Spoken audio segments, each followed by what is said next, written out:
Hey everybody, my name is Jared. If you haven't seen a video from me before, I'm an independent running for governor here in Alabama, and today I'm joined with Stefanie. Stefanie requested a meeting so we could chat and just learn more about the campaign and what my plans are for trying to protect human rights, and I believe specifically around the LGBTQIA community. So Stefanie, do you want to introduce yourself or give any feedback, and then I will let you ask me questions. Sure. My name is Stefanie. Was born and raised in Alabama, and I just am curious about how I read a site that you are for human rights and you're going to protect the LGBT rights, but how exactly are you going to do that? You know, I think most of our state is so against it. I was wondering how you were going to do that. Yeah, so a lot of it's going to be pushing for legislation and hiring people in the right places. So one of the roles that I have is hiring people at the highest level of a lot of the departments in the state. So putting people in positions that can influence downstream would be part of that. And then also holding the legislature accountable to what the state is looking for and making sure that they're actually doing good for the residents of our state. There's some laws that have already been passed, which you're probably part of what you're thinking about, not just the Roe v. Wade overturning that everybody's talking about currently, but we've already had some legislation that's been passed, and thankfully that is being fought already by our federal government, and also people are suing the state over it. Specifics, I don't have any specifics in place yet, so. My position as governor is not an authoritative or an authoritarian rather position. It's not a dictatorship. I don't get to just make things happen. There are some exceptions. So one of those things would be not quite pardons, but commutation of sentences, for instance. For some of the things that have been passed make it illegal for a doctor to give certain services. And while I wouldn't be able to strike that of their record, if it comes to it, and we could get them back out of jail and say, hey, no, like we're commuting that, like you're out, get back and do your thing, serve our residents. I wouldn't be able to strike it from the record necessarily, but there's some stuff that we can help. That's all stuff that I'm definitely looking into. So I am working with a group, and I don't know how much we've talked. Don't know how much we've talked about the group I'm working with. I'm a part of Unicorn Party. I'm running as an independent because we're not running an entire party ticket in the state. But Unicorn Party is helping me out with a lot of the back end part of the campaign, helping me figure out policy and pieces like that. So that is something that I will be bringing up to them. We have meetings regularly. So this is a shameless plug for the campaign real quick, but we have regular meetings, and they're handled very similarly to this, where they're open meetings. The Zoom link to join those meetings is posted on my events. So if you go to the website and you want to join for one of the meetings, you're welcome to. And that is, Stefanie, that's for you, but it's also for anybody else who is watching and listening. And you're welcome to attend those meetings. If you join, obviously be respectful. If not, you'll get kicked out, because we're there to have campaign meetings. But you can always provide input, because we're looking to make this a campaign that actually respects and represents the people of the state, not just money interests. So, because you're running up against some pretty big for the governor spot, like Kay Ivey. I'm pretty sure she's right. Yep. I get mail every day for the Republican Congress. Yeah. The people who are running for Congress. They've got tons of money going in. Some news that just came out recently is that Ivy has a total of $2 million that's come from one donor group out of, I believe, Virginia, if I'm going off the top of my head. So that one group has donated, $2 million, which, I can't change that, but I do need people to know, like there are people donating very large sums of money to keep the current incumbent in power, and we should be very concerned about that. So it's something we want to bring up. Somebody asked something about in TikTok. Send me a feedback form on the website, because I don't have time. This isn't a conversation for you guys. Sorry, I'm here to get awareness. You can head over here to watch the full stream and see Stefanie.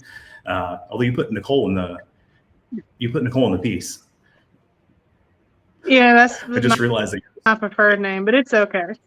Okay, I'm so sorry that I called you by the wrong name. So I will switch that in my head. So anyway, the person on TikTok, there's a feedback form on the website. Go fill it out, and then we can talk about that later.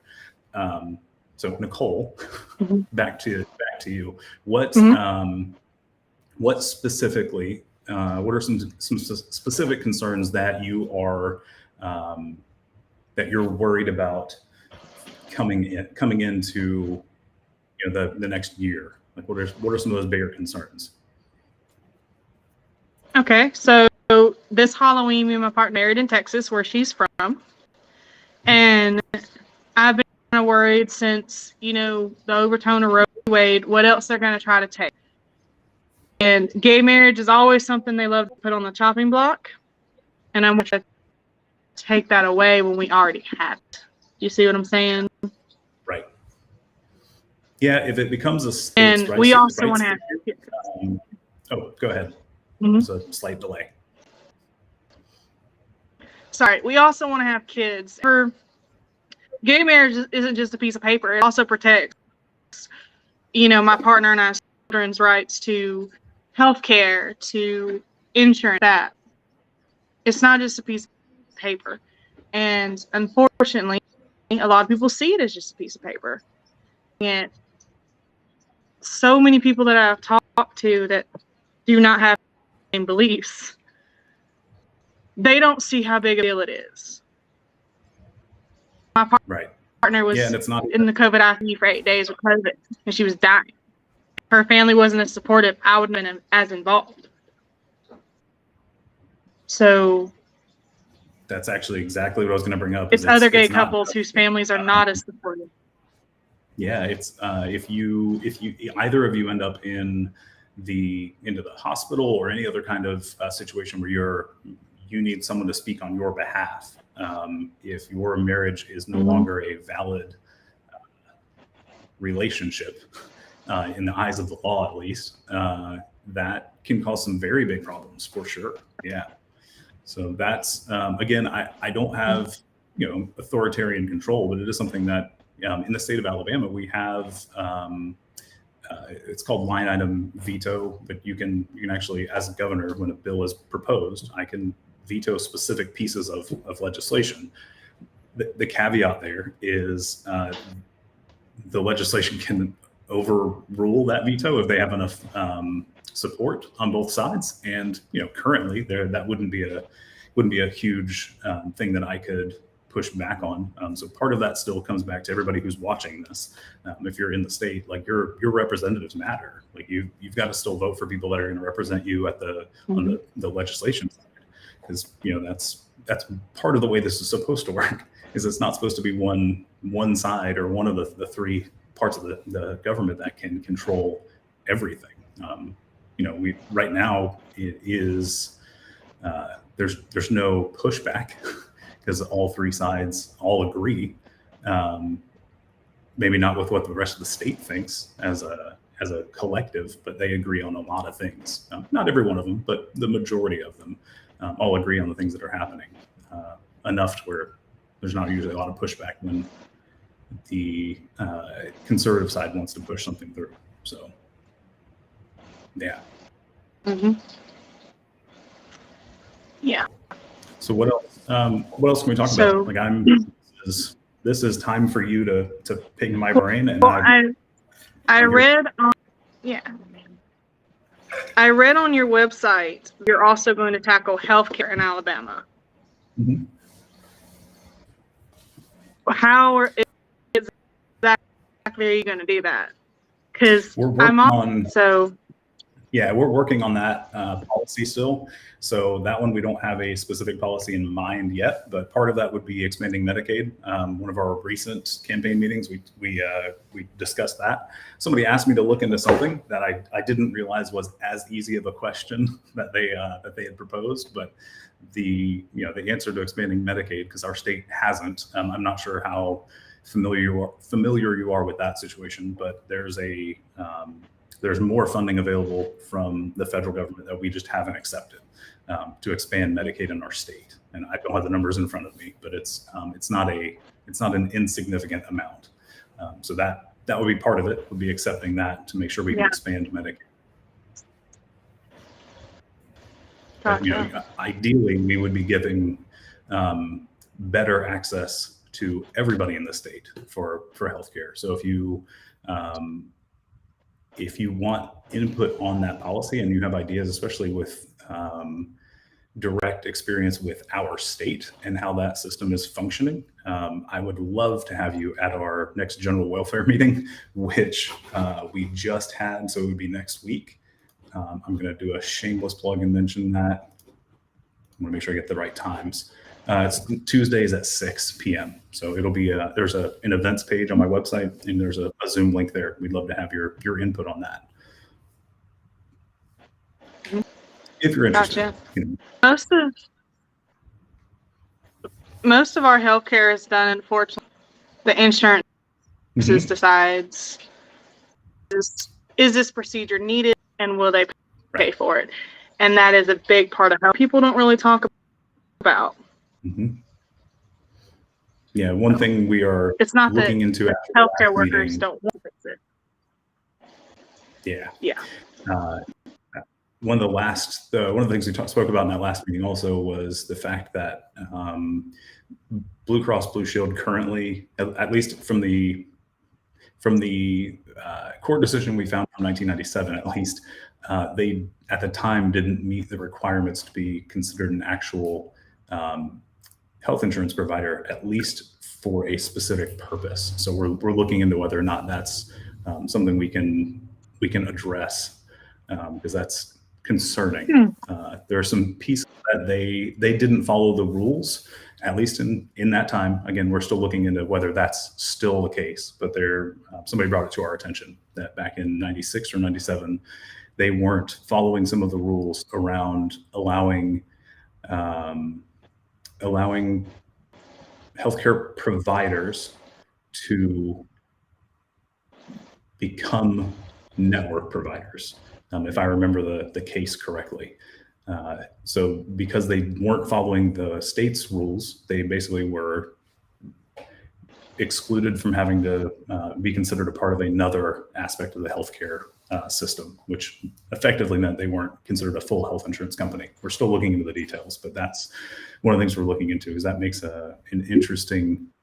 potentially an interesting workaround for them to not follow some other rules. So we're looking into whether or not that is a larger problem that we need to address as well. But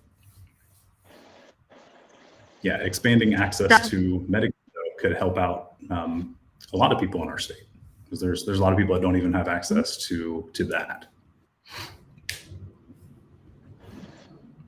Yes. Another thing to look when you look at the healthcare reform, if that's something you're interested in, so nurse-patient ratios. It's been proven that every patient that a nurse takes, it's like a 7% chance of increase of that patient dying. And most nurses in the state of Alabama, most med-surg nurses have between 1 in 6 to 1 to 8. Most ICUs is between 1 to 2, 1 to 3. So reforming the care load would also help healthcare in the long run. California has a union that mandates nurse ratios for that reason, and they tend to have a better health outcome. But when you say the word union, everybody in Alabama gets kind of scared. Very, yeah. I'm pro-union, for the record. So I know that is a hard thing for some industries in our state than others, because there are some unions in our state, specifically the miners that are currently on strike up in Birmingham for over a year now. But I know teachers and nurses, it's pretty hard to even have that discussion without potentially having consequences, which shouldn't be, but we know that's not always the case. They'll find other reasons to get rid of you, not because you were discussing the union. So, yeah. Mm-hmm. Alabama State's not just for healthcare workers, but for almost every other field, especially in the Southeast. So they don't really, if you speak of a union, they don't care if they fire you or not, because they'll just hire somebody else to do. Yep. Yeah.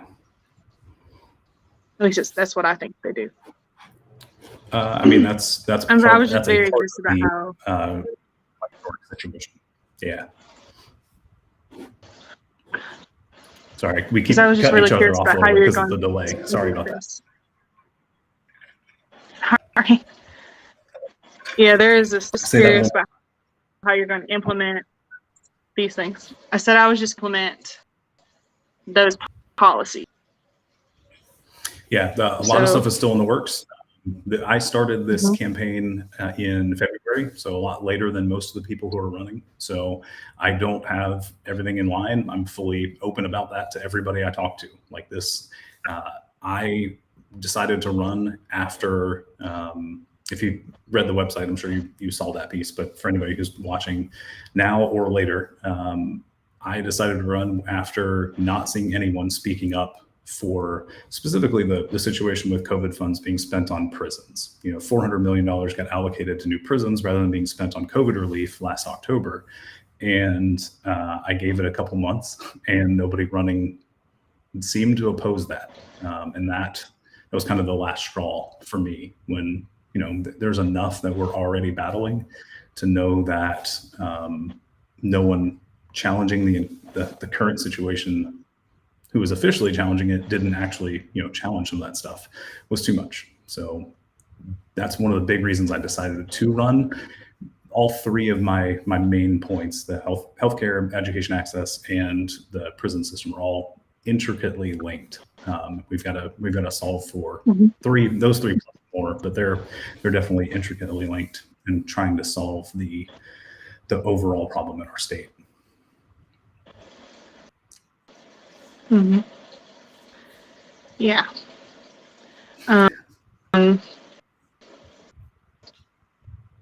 Is there to the human rights? I know that I think gay adoption isn't technically illegal here, but I do know it depends on your DHR worker and their biases. Is there anything that you could do that would combat that? For a couple that are willing to adopt? Yeah, you cut out right before adoption earlier. So what specifically about adoption are you looking at or asking about?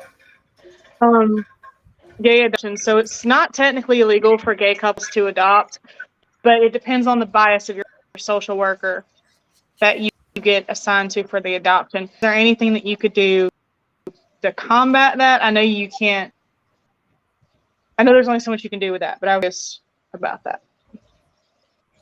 It's something we can look into. The adoption process, I'm still learning a ton about. I don't have a lot of experience, but I am trying to listen to and learn from a lot of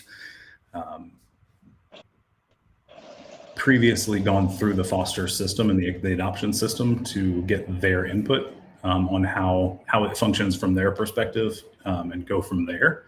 I do not think you should be restricted from being able to adopt just because of your relationship with another human, like who you have as your partner. Like that shouldn't be the case. And again, if it isn't illegal, I understand that it can be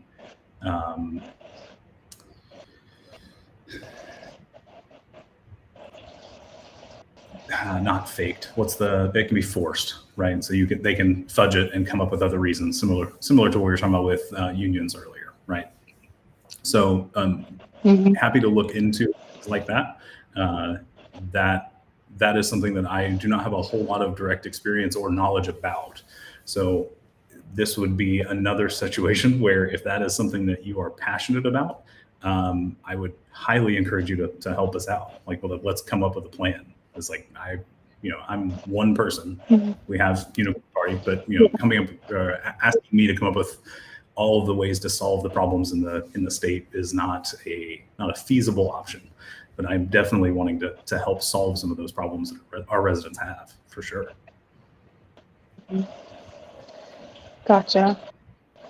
There's quite a bit, but I'm sure running as an independent candidate versus a Democrat or Republican is going to be an even bigger hindrance, because not a lot of people, I think, people vote per party. So. Yep.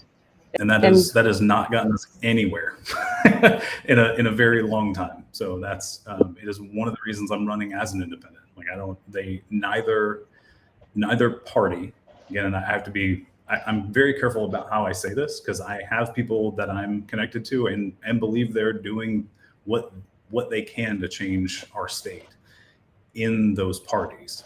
But I don't think the parties themselves actually care. So there are things that you can't do being a part of the party, because it goes against what they want to see happen. So as soon as more people realize that, I think we'll be moving forward. So that's why I'm trying to make it as loud as possible during my campaign. Is like, no, they don't, like, they're not here to actually care. Like, the people are, some of them, but the parties don't. If they did, we would have more change on the country level, but also here in the state. There is enough money to go around. If the parties actually cared to change and improve the lives of our citizens and our residents, then they could. So I know that's not that doesn't help the likelihood for me to get elected, but people need to realize that they don't, just because you vote Democrat doesn't mean you're actually voting in your own favor. Yeah, that is true. I've met a lot of gay people, especially, who still vote Republican, even though it's kind of like shooting themselves in the foot. But they think they're the lesser of two evils. Yeah, unfortunately, it's literally in their bylaws to not help the LGBT community. Like, it's literally in their bylaws to fight against gay marriage. Like, it's there in the bylaws. So no, that's technically the national association. I can only assume at this point, and I say that because I haven't read anything for the local state Republican Party directly about it, but they support each other. So, and I don't see anything coming out of the mouths of the people who are running that seem to say anything otherwise either. So, okay, I hate that. That's gotcha. the case. That people have been, for lack of better terms, indoctrinated or brainwashed into thinking that party is going to help them. Yeah. Well, in Alabama, being called a liberal is kind of a slur sometimes. I would rather be called a liberal, even though they might agree with, at least in my experience from people that I've met. Yeah, I don't necessarily identify with the term liberal either. That generally means you're open to a lot of opinions and a lot of ideas, and I will be very clear that I'm not open to some ideas. Like, I don't think I don't entertain conservative ideas. Like, they are literally always on the wrong side of history. Like, the progress side is not on the conservative side. So I can't entertain those ideas. So I wouldn't consider myself liberal either. I don't take any labels, because those are different in everybody's head, but liberal by definition is not something that I would identify with, because it's so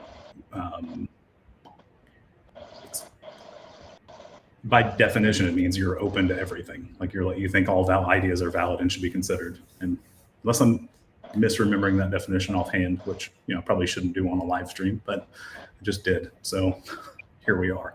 And that's my understanding of the term liberal. I wouldn't agree with it, or I wouldn't identify with that either. But personally,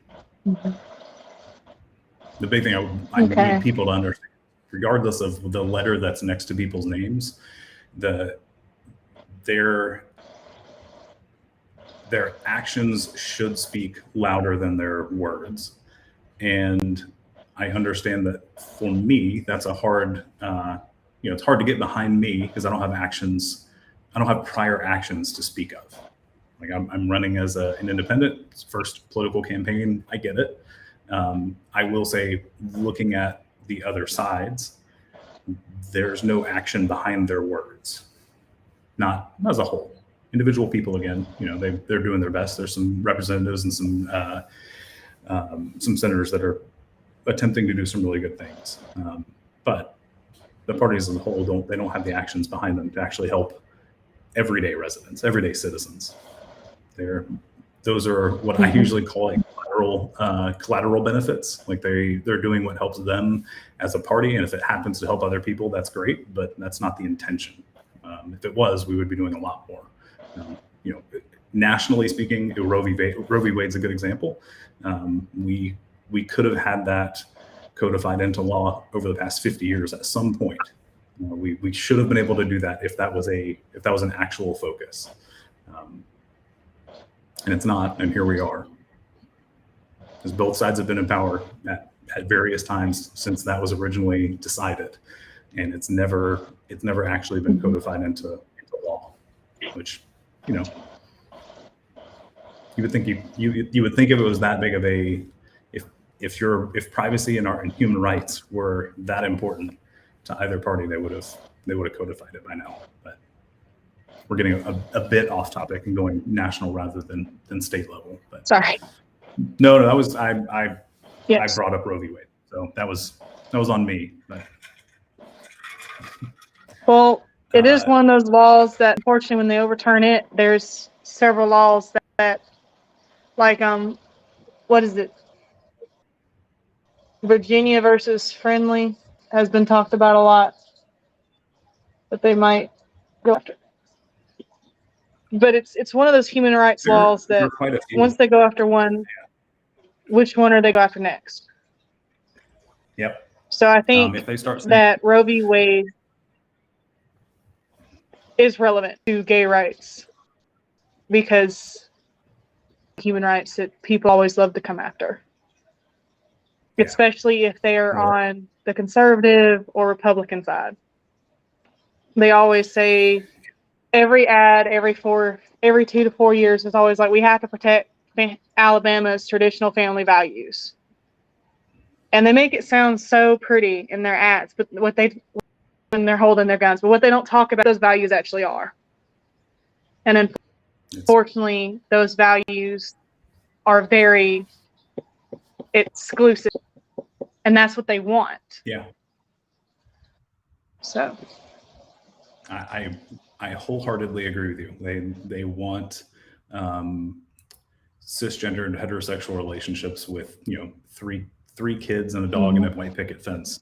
They want the what is it? Leave it to Beaver. Like they want that ideal, which actually hasn't been a quote unquote standard for a long time. That was something that was relatively new as of I think it was right after World War II, the 40s and 50s, when that picture of a typical U.S. family is when that started to be pushed out. That's not how humanity has raised families prior. It was all communal. So having lots of different people involved in raising your kids and being a society raising each other. There's what is it, a colloquialism? It takes a village to raise a child. Like that's around for a reason, for sure. Yeah, now nuclear families are the norm, just because of how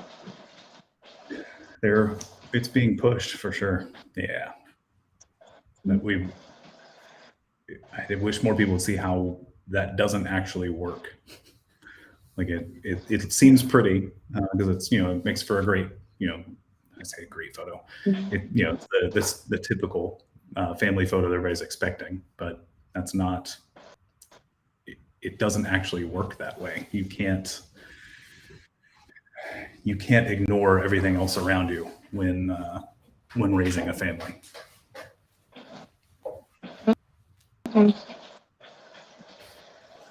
I was just wondering how exactly you were going to protect those rights, but it sounds like you have admitted that that's in the works.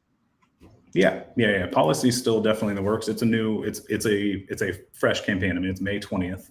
I started in February, and a large portion of my campaign so far has been trying to get my name on the ballot. So I had a higher shot come November, which, unless a miracle comes through, I have no problem admitting like that is unlikely. I need 52,000 votes at the 52,000 verified signatures by May 24th. And, we're not near that. I started late, and how many signatures do you? In the 2,000-ish range. Some of it's paper, so I don't have it all counted. That was going to happen this weekend. So, yeah, no, it's nowhere near enough, and I have no problem openly admitting that. Like I started late and didn't have the funding to do it efficiently.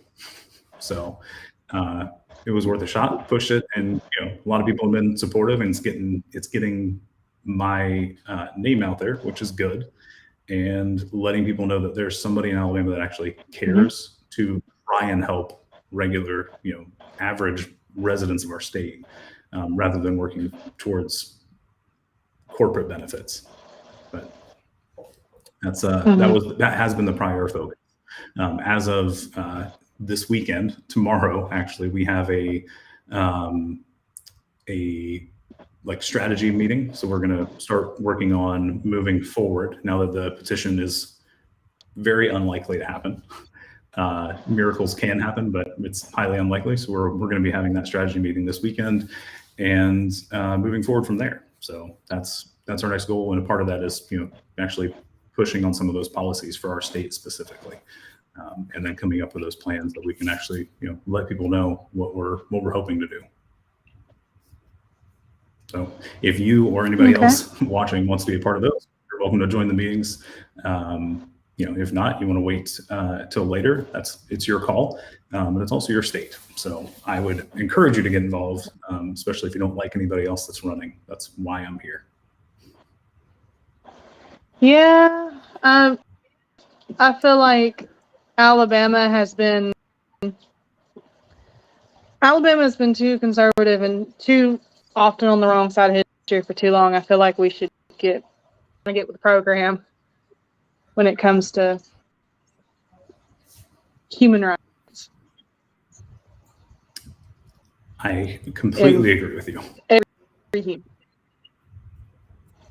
Yeah, in every facet of our state, we do not treat everyone equally, or equitably is the better word for it. We treat a lot of people equally, but that doesn't mean it's equitable.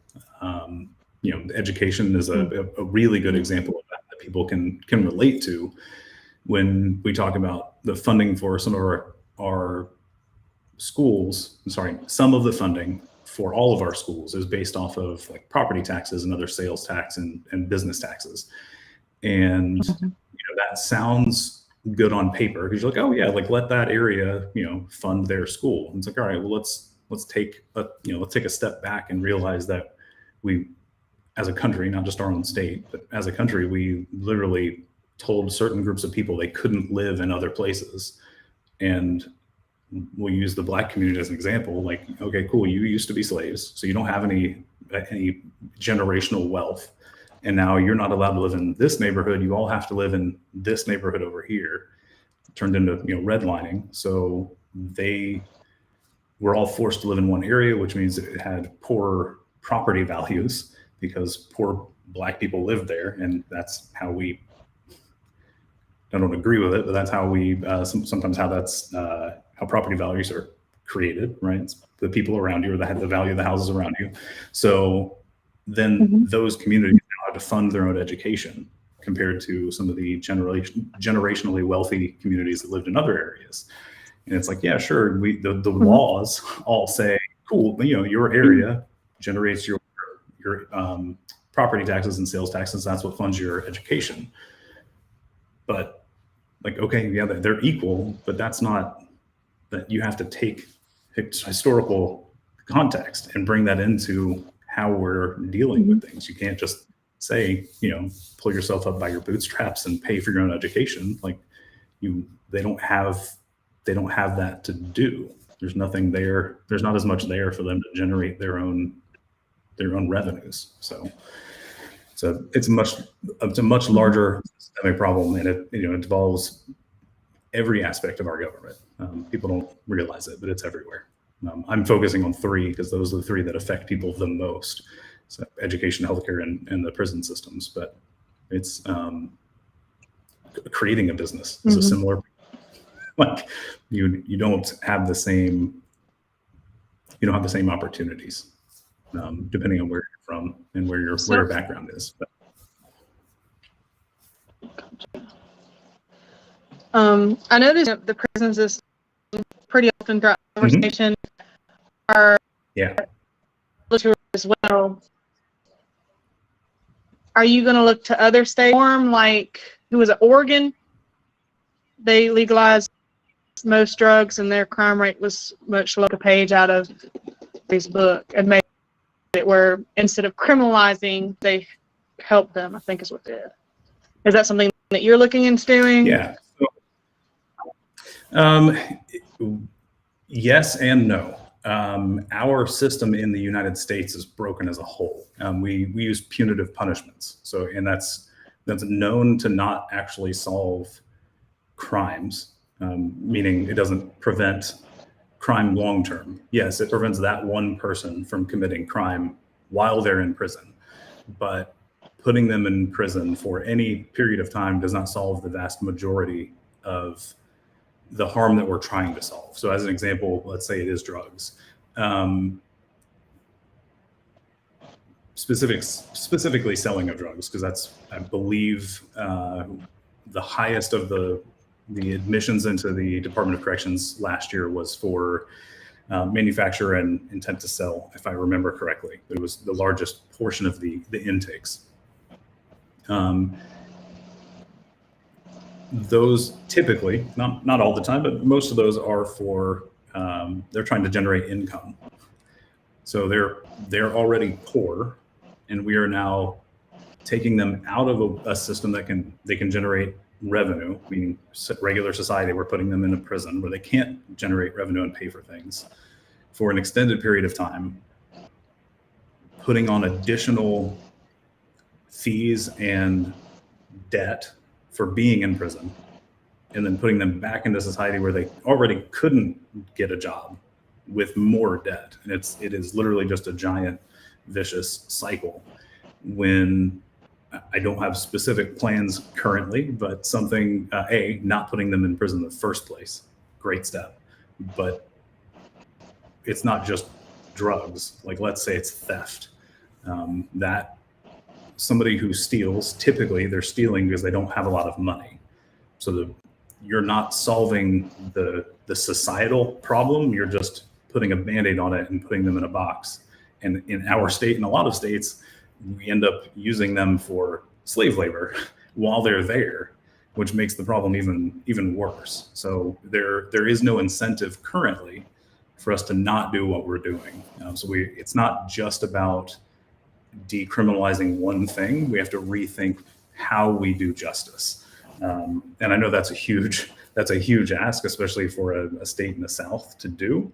But that's where I'm pushing for, because what we're doing now doesn't actually solve things. We have a higher incarceration rate than most countries. Like as a state, like our per capita incarceration rate is higher than the U.S. The last time I looked at the stats, but it's also higher than like every other country, because our country has a higher incarceration rate. So it's what we're doing doesn't work, and people don't seem to realize that what we're doing isn't actually helping. and they think that we just need to push harder and give stricter sentences. But that's what we've been doing for hundreds of years, and like it's not pushing us in the right way. So yes, but no. And that was a really long answer to that question. Some aspects of it make complete sense. Legalizing lots of drugs makes complete sense. Using some of those or all of those for a revenue stream for the state, sure. Legalizing marijuana, selling it, and putting a tax on it, so we have more revenue coming to the state, so we can pay for other things like education and healthcare. Mm-hmm. Great. Like, what's the plan to do that? That doesn't solve some of the other problems. So that it doesn't solve the reason that the prison system works the way it does right now anyway. So. Mm-hmm. Makes sense. I hope that's a question. That was a pretty long answer, honestly, but yeah. I think it answered my question. But if not, send me a message. I will try to clear it up. Gotcha. I know it seems like I'm kind of bouncing around, but all these things are honestly intertwined. Yep. Especially being a nurse, I see all these things. I completely agree. Yeah. So. Like, improper healthcare can lead people into the prison system. Low access to education leads some people into the prison system. And then both of those are made worse by being in the prison system. Like we say we're giving people education and training them to have jobs, but our recidivism rate doesn't, the math isn't mathing. If you've heard that phrase before, like the math if we were doing that, we wouldn't have as high of a recidivism rate coming back into the prisons. So some things, again, I don't think the system's set up to actually do it, but on paper they say that that's what we're doing, but we have too many people coming back into the system for that to be true. So, and then we've got the investigation with the Department of Justice for the alarming rate of deaths in our prison systems in the state, to where the federal Department of Justice is either suing us or looking into it. I have to look at the most recent news on it, but literally it was like, no, you guys have lots of people dying in your prisons. That shouldn't be.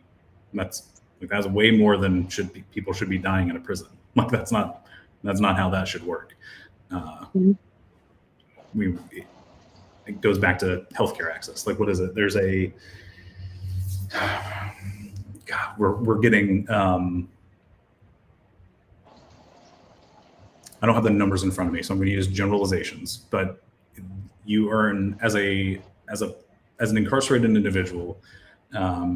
Let's say you earn $7 an hour. It's very unlikely. Very few jobs pay that much, but let's say it's $7 an hour. You still have to pay for your doctor visits in the prison, and you pay some kind of copay, and it's like, if I remember correctly, it's like $15 or $20 still, and it's like there aren't that many opportunities to earn money inside of the prison system. So what happens is you either pay it while you're there, or what I talked about earlier, it gets added to your debt when you're released that you have to pay back. So if you can get the healthcare. When people get out of prisons, they have to go to these classes after, they have to pay so much a month. So they basically don't go back to prison. Right. And then they have a harder time getting a job. A lot of them don't have a car, so they can't make it. If they miss a meeting, then they could have a warrant out. It's a vicious cycle where people have a hard time staying out of prison because of this. And what adds on top of it is, depending on what crime you committed and whether or not you can justify to the state that you've done your due time. You can't vote to make things better for you and the people that might end up in your situation. I've met too many people while trying to reach out and talk to other residents of the state. And they're like, yeah, I'd love to vote for you. I literally can't. And I'm like, oh, like, you're not transferred registration, whatever. And they're like, no, I'm a, convicted felon. They won't give me my right to vote back. I'm like, all right, cool. Tell your family. Cause like, I don't think that's right. I think you should be able to vote while you're in prison. You're still a human. You still live here. You get counted as a constituent for, how things get redistricted. You should be able to vote. Like, you should still have a say in that, whether you got convicted of a crime or not. You're still a person. Some people don't agree with that, and that's fine. But like, that, as soon as we start saying criminals don't deserve a right to vote, it becomes very tempting for people in power to make laws against people they don't want to vote, which is exactly what happened in the late 70s when they started cracking down on marijuana and cocaine, because they didn't like black people, they didn't like hippies, and they were like, here you go, criminalize these, send them to jail, and then they can't vote, and they can't protest against what we're doing, and we can move forward as a government. And again, that was federal, but it trickles down. We do it here. Yeah, there's a lot of people in the state who have been to jail because of how high our numbers are, who can't vote. But after you've served your time, you should be allowed to live your life back to normal. You shouldn't have anyone holding you back. At the very least. But and and again, like, that's my perfect world. That's what I would push for. But I would take everybody getting the right back to vote as soon as they get out. That is a step in the right direction, for sure. I think we should go a lot further. But can you, as a governor, do that? Can I? No. No, so I can't. But I can push our state to head that direction. Then there's influence that's allowed. Like I would be around the legislature. Like, I would be around everybody in state government to try and push people that direction. There are some what is the word for it? Like, there's influence you have when you're in that high of a position that you make use of, and people don't talk about it, but it's there. Like, you can't deny that that's a thing. Am I going to do anything illegal? No, but we're going to make sure people understand, like, hey, we're trying to move forward. We're not trying to go backwards. We're not trying to go back to the 1960s. We're not trying to go back to the 1860s. We are heading forward and progressing our state, not regressing our state, and making that known. That's where we're heading. That's one of the ways I would plan on pushing for change for our state. Gotcha. Yeah, I did see in the education for critical race theory, which I think, because I do think it's very relevant for education. We don't talk about it enough, especially since our state has heavy history in racism. I was going to say that, and it's not just the southern states, but yes, I thoroughly agree. The United Daughters of the Confederacy have wreaked havoc on U.S. history, and we need to undo some of that, and honestly, just tell history from more than one perspective. One thing that somebody pointed out to me probably a couple of years ago at this point, but it was like, hey, when you think of history of Black people in the United States, like, where does it start? And you're like, oh yeah, like slavery. And you're like, yeah, no, like it starts well before that. It's goes back to their ancestors and the kingdoms and tribes and everything else they're a part of. Like, that's still their history, but we don't know that. We don't know how to connect that history because of slavery. Like, there's literally a problem for people who are looking for their ancestry. If their ancestry is tied with slavery, 1860 is the first, I think 1860 or 1870 is the first census that starts recording Black people as people and not property. So the names literally, are harder to find prior to that first census. So they literally a lot of them have no way of finding out where they're from. That's like, they literally just don't know. And there's actually there's a creator that I follow on TikTok, but that's his passion, is helping people find through other means and other records other than the census data that most people have access to, is trying to help people find their history and go back as far as it can. But it's something that a lot of white people don't realize. Like, we can go on ancestry.com and just like put in our info and go, I go back to Sweden for me. Like, I can go back to the 1600s and be like, yeah, that's where my family's from. That's great. But a lot of people in our country can't, because their ancestors weren't treated as people, so they don't have records to look at, and it's not just the South. So it's something we need to account for. It's just accurate history at that point, or more accurate history. It's always going to be biased, but we need to talk a little bit more about the horrible things our country has done and own up to that in our state. And in this state particularly, you're going to have a hard time with that, because a lot of people, especially white people, they know their grandparents fought in those certain civil wars, and their families are proud of that. In fact, they have like little rebel flags on their tombstones. There's like Confederate soldier grave sites all over our state that have that on there. So if you were to discuss CRT, that might take that pride away. You'll get a lot from people who want to keep that pride. Yep. And they have to understand at some point that that's not something to be proud of. And we have been, I'm trying to think of a better word. We have been taught to ignore that and treat it as something to be proud of, and it's not. If no one else says it, it won't change. So if I have to be that person, I'll be that person, because nobody else seems to want to bring it up. Where it's like, we have some atrocious history, and we need to own up to that. Otherwise, we don't get better. And unfortunately, our history is more recent than people want to admit as well. Yeah. A lot of people want to say it's their great grandparent. It's actually their parents and their grandparents. Like, who's it? Ruby Bridges? She's still alive. Alabama Script put a play on about her life, and she attended the play. It's very recent, but until we start having that conversation, or putting that in the schools,